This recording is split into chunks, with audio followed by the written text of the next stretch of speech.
Their lead this series now 3-0.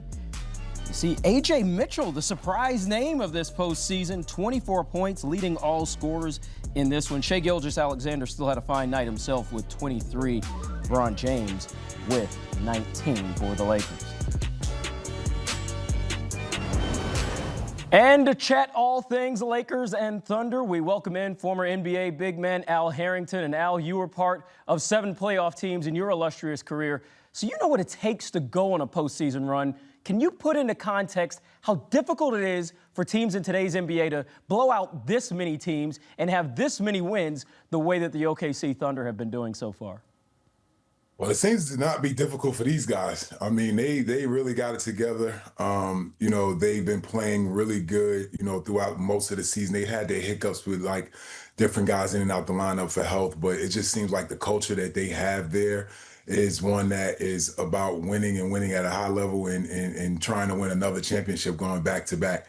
When you look at this team, like they have no flaws. The one thing that I always say about this team and the reason why it's so special to me is because they command the same type of attention and to detail on the offensive side of the ball and the defensive side of the ball. Every team in the playoffs, I feel like all have like a defensive weak link.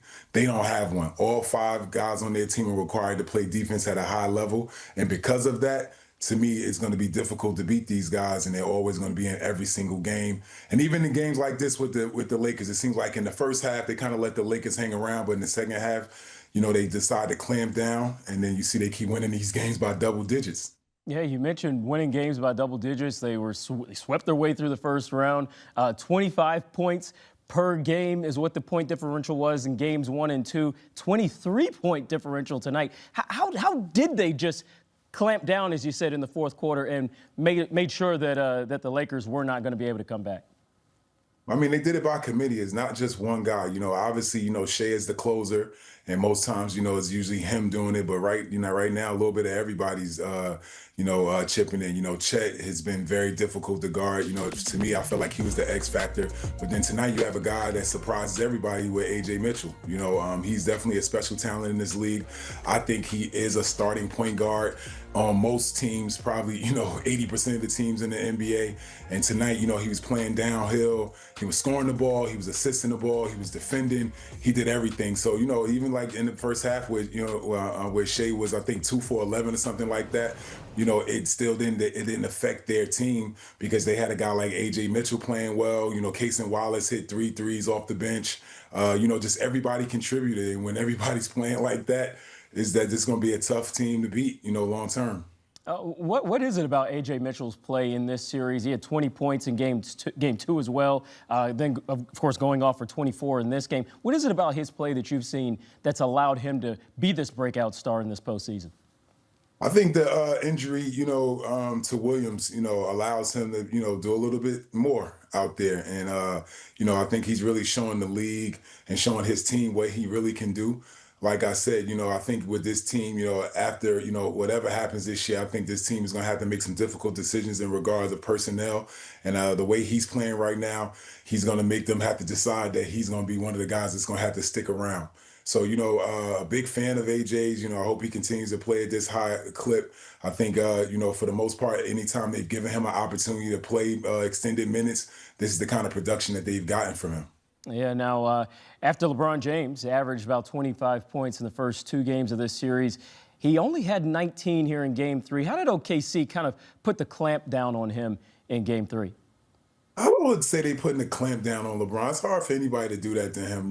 I just think that we talk about father time, I think it kicks in here and there, right? In this round, they're playing every other day. So, in the first round, you had 2 days off in between games and stuff like that. And obviously, even with them playing against the Rockets, it was a little bit easier because, everybody was kind of chipping in.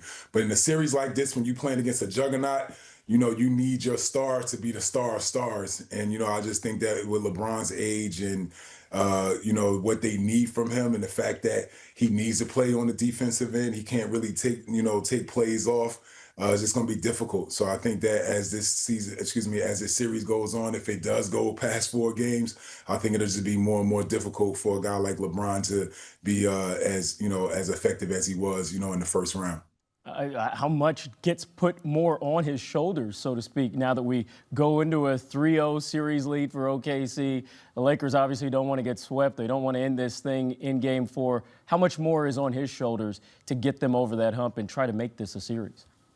I mean, I don't think you could put any more on the shoulders that's already there. You just need guys like, you need Austin Reeves to step up.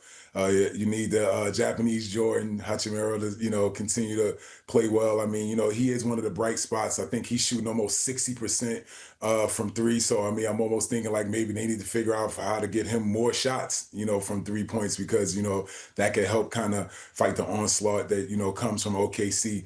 But it's going to have to be by committee. But, when you really just look over there, you look at the guys that they're relying on, it's just going to be a difficult hill for, climb by himself.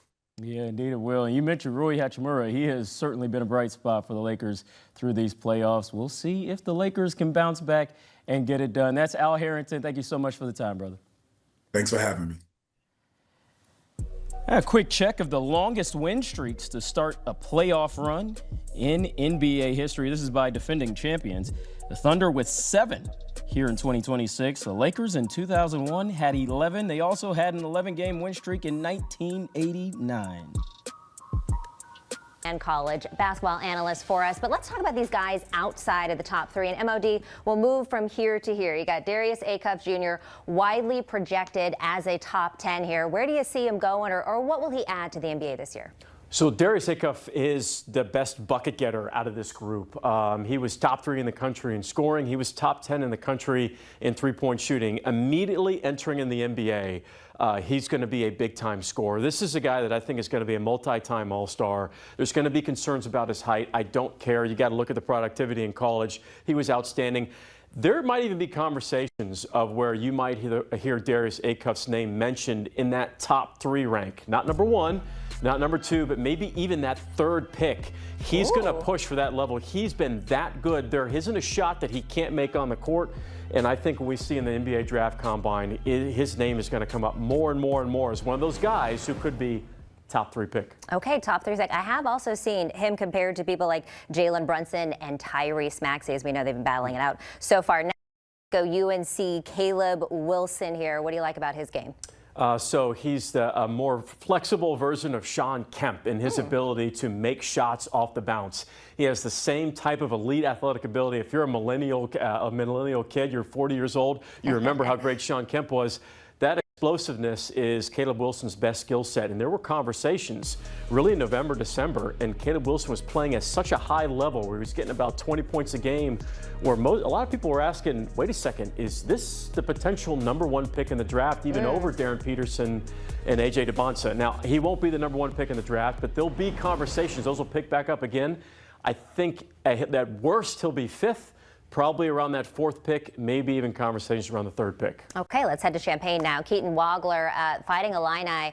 I peeked and I listened to what you said today in the bracket club. The Warriors? If the Warriors get like the 7th or 8th pick and Wagler's there, which he probably will be, that's a home run pick for the Warriors. That tempo, that pace, that system fits his pace perfectly. He looks 15 years old, but he plays like he's 30. Yeah. And on a Final Four team, his ability to process defenses so quickly, how smooth he is. He shoots 40% from 3. He can make really tough shots off the bounce. His game is